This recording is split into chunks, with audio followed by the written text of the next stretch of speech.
Hello students, welcome back to my channel. So today we are going to start a new chapter which is chapter 8, and this is all about function overloading and member functions. So basically you need to be thorough about the functions when you're coming to this. That is, how do we declare it? Like in the previous session we have learned about classes. Inside the class, how are we going to define it, and where do we declare the function? If at all we are defining the functions outside the class, how are we going to do it, and what is the scope resolution operator, etc. I hope you have seen all the previous videos and you are thorough with that, because function overloading is a very important concept, not just by the point of view of your examination, but otherwise also if you're continuing in programming, you need to be aware of the function overloading concept, right? So with that, let us learn function overloading, and let's learn a little more about member functions. Okay. So objectives of this particular lesson according to the textbook is, by the time you complete this lesson, you need to know what is the need for function overloading, what is the concept of polymorphism. Now, what is polymorphism? This we have discussed when we had discussed the characteristics of an object-oriented programming. So one of the main characteristics of C++ was polymorphism. Polymorphism is nothing but being able to use one function or one operator for different purposes. Okay, and function overloading is something which we use in order to achieve the polymorphism. So polymorphism is achieved via function overloading, and also there is something called as an operator overloading, right? Next, also we are going to learn the various applications of function overloading. So simple examples, concept of inline functions, and also we are going to learn a little bit about front functions. These two different types of member functions is also part of this chapter, which we are going to see, right? So let us begin. So first is, what is the need for function overloading? Why do we require this overloading of a function? So same function is called with the different arguments using function overloading. So this is a very important thing we should remember. What is this overloading? Let me explain this in an example before we go through all this. Suppose I have a function where I want to add a single digit argument is what I'm going to take, and here I'm adding the same number to itself. Okay, I'm going to declare another variable called as b, and I'm going to say b is equal to a plus a. In this case, I need only one variable, correct? Suppose now I want to have a function where I want two variable as a parameter, and then I am going to add these two variables into C, that is a plus b. And I need another function in my program where I want three variables to be added. That is, I'm going to take it as x, y, z. Okay. And I'm going to have a variable s. I'm going to say s is equal to x plus y plus z. Now, the real complication arises when I am writing my main program. In the main, whenever I am calling a certain function, suppose I have created the class name, suppose the class name is example. So I'm saying example E1, this is my object. So I'm calling E1. Now first I want to add I want to add two numbers. Then in that case, I have to go back to my code and check. Suppose this is my sum1, sum2, sum3. Okay. Now I have to go back and check for which function I have given which name. So I will check the parameter. Okay, there are two parameters. So this is the function. So sum2 dot sum2. This is what I'm going to call this function. Next, I want to call a function where I'm adding a single digits. And again, I will go back to my code and I'm going to check the parameter and see, okay, this is the code. Now I'm going to write 1. Okay, and I'm passing the parameter.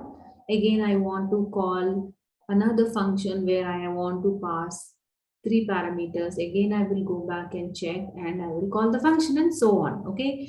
So if it is so simple, if it is this simple, it is fine. You might ask then why, what is the need of function overloading? What if you are writing a code where it is like so lengthy, you're going to have hundreds of functions. It is not humanly possible to go back and check each and every function and to check their parameter and to type their names correctly, isn't it? So instead of this very beautiful concept of function overloading has been introduced. So here what I'm going to do is I'm going to have the function names same. I'm not going to change the function name. All I'm going to have is sum, and sum, right? That's all. And here when I'm calling, all I need to do is write only the same name and only the parameter changes. Rest all is going to be taken care by the compiler itself. Okay. So what happens when this call has been done? The compiler is going to read the parameter and it is going to go and check which function has to be used. Okay, so it is going to compare the parameter and also it is going to compare the data type. Remember this, not just the parameter and the not just the number of parameters, the type also matters. Suppose I am adding float here. This is float, this is float. Okay, so in that case, it is also going to check the parameter type and the number of parameters, and that will only go and check. All I have to do is give the same name and call the same function name. Don't bother to go back and check the number of parameters, name of the function what I've given. None of them is your concern. All you have to do is call the function, rest all has been taken care. Now, this is the beauty of function overloading. I hope you got the gist of it. Okay, so same function is called with different arguments using function overloading. It is easier to understand the flow of the information and debug, isn't it? And code maintenance is easy, isn't it? It is so easy to maintain the code. You don't have to go back and check for the correctability of the spellings and all those stuff.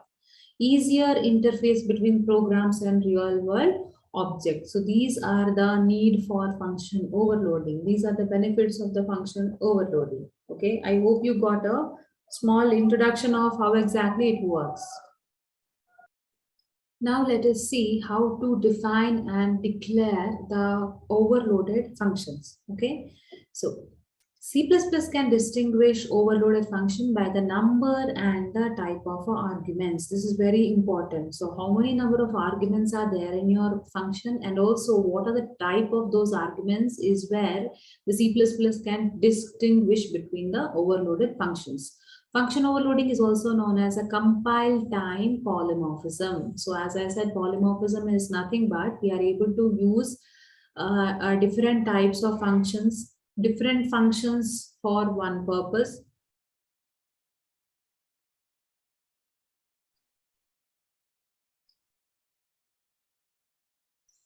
Now let us see how to define and declare the overloaded functions.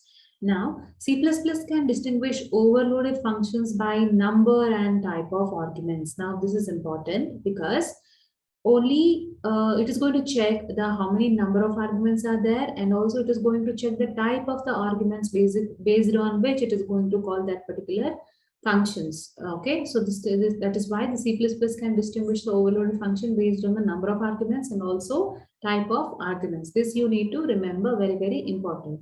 Function overloading is also called as a compile time polymorphism. So another name for function overloading is compile time polymorphism, because this happens during the compilation of the program. As I said, during the compilation, the control goes and checks for the number of arguments and the type of the arguments. So we have an example here, something similar which I gave. So I have sum here and sum here, but see the type of the function. It is int, it is returning int value. Here it is returning the float value. Similarly, we have two members here, as in the arguments here, the number of, though the number of arguments is same. Here also we have two, here also we have two, but the type of these arguments change, isn't it? So that also makes a lot of difference. Every time the number of arguments need not be different. Even if the number of arguments are same, even if their types are different, you can overload those functions. Okay, so this is how it works. So see another example here. We have int product. So we are finding the product of integer p, integer q, and integer r. Again, I have float product. Here also I have 3 arguments. Here also I am having 3 arguments, correct? But the type is different. And here I'm going to say int product, see out some certain statement where I am multiplying and showing the output. Similarly, in the float product also, I am multiplying. See, I am multiplying it in a different way. Here I am going to multiply x twice, y twice, and z twice. So this is going to be the output. Okay. So here, what is going to happen is whenever in the main functions, whenever I am calling this particular product, if I am going to mention, that is, if I am saying product of 2, 3, 4, so in that case, obviously this is integer, it is going to call the integer function, and our output is going to be this, that is, it is going to be 2 into 3 into 4. Similarly, if I am calling product of 2.5, 10.2, and 7.3, in that case I'm going to get this output, that is 2.5 into 2.5 into 10.2 into, so 2.5 into 2.5 into 10.2 into 10.2 into 7.3 into 7.3. This is what the output I am going to get. Okay, so I hope it is clear by now that the compiler not only just checks for the number of arguments, it also going to check the type of the arguments and also the return type of the function. This is also very important feature when it comes to function overloading. Right. Now, what are the restrictions which we have when it comes to function overloading? Can we overload all the functions? Okay, let us just see. So each function in a set of overloaded function must have different argument list. And if type def is used for naming the function, then the function is not considered as different type. So type def is nothing but we are going to change the type. Okay, in that case, it is not going to be considered. And also, suppose if you have 2 functions, int sum of a, and also you are having another function of the same name, same return type, and same argument, then this is also a restriction. This is going to confuse the compiler. Okay, so in this case, we cannot have the overloaded functions. So these are the basic restrictions which we have. So that's all in today's session, students. In the next session, we are going to see an example. Till then, take care. Thank you for watching.